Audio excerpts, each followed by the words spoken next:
In this episode of the Tim Ferriss Show, Tim interviews John Romero, the co-founder of ID Software and a legendary figure in the gaming industry. Romero, along with John Carmack, Tom Hall, and Adrian Carmack, founded ID Software in 1991 and revolutionized game development with their focus on speed and optimization. The breakthrough for ID Software came in 1991 when they created a smooth, high-speed 3D maze by applying positive constraints and using elegant code. This breakthrough was made possible because the team approached game development in a unique way, focusing on speed and removing anything that didn't contribute to the game's core. Each member of the team had 10 years of game development experience individually, which allowed them to deliver games within 2 months.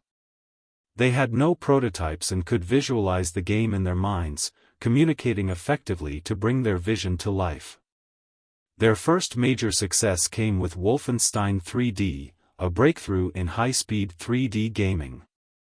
Building on this success, they set out to create Doom, which they promised would be the best game ever. They put out a press release before even starting the game, which added pressure but also motivated them to do the impossible and bring Doom into existence. During the development of Doom, they decided to put out a press release to keep everyone informed about their progress. This was unusual at the time, but they wanted to give everyone equal information and address the curiosity surrounding their next project. Romero also discusses his experience with hyperthymesia, a memory disorder that gives him superior autobiographical recall. While it has been helpful in recalling past game designs and techniques, it can also make him perceive certain details as more important than they actually are.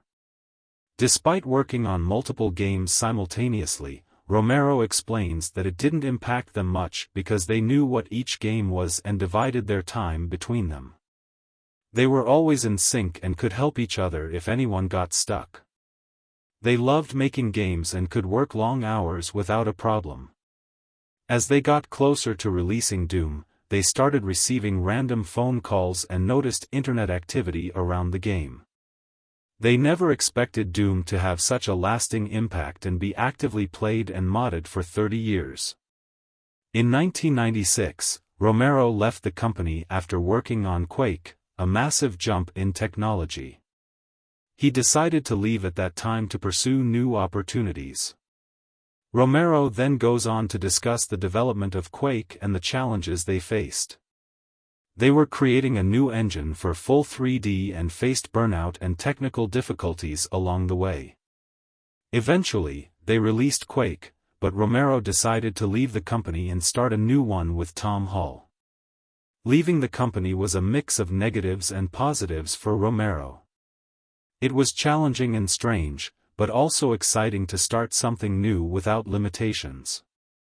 Romero also discusses his decision to write his memoir, Doom Guy, Life of a First Person. He wanted to share his story and provide an authoritative account of the development of ID Software's games. He also wanted to include stories and information that hadn't been shared before. Overall, Romero is grateful for his career in game development and excited to have had the opportunity to make games with advanced technology and bigger teams. He reflects on his journey and is happy to have had such a fulfilling life in the gaming industry.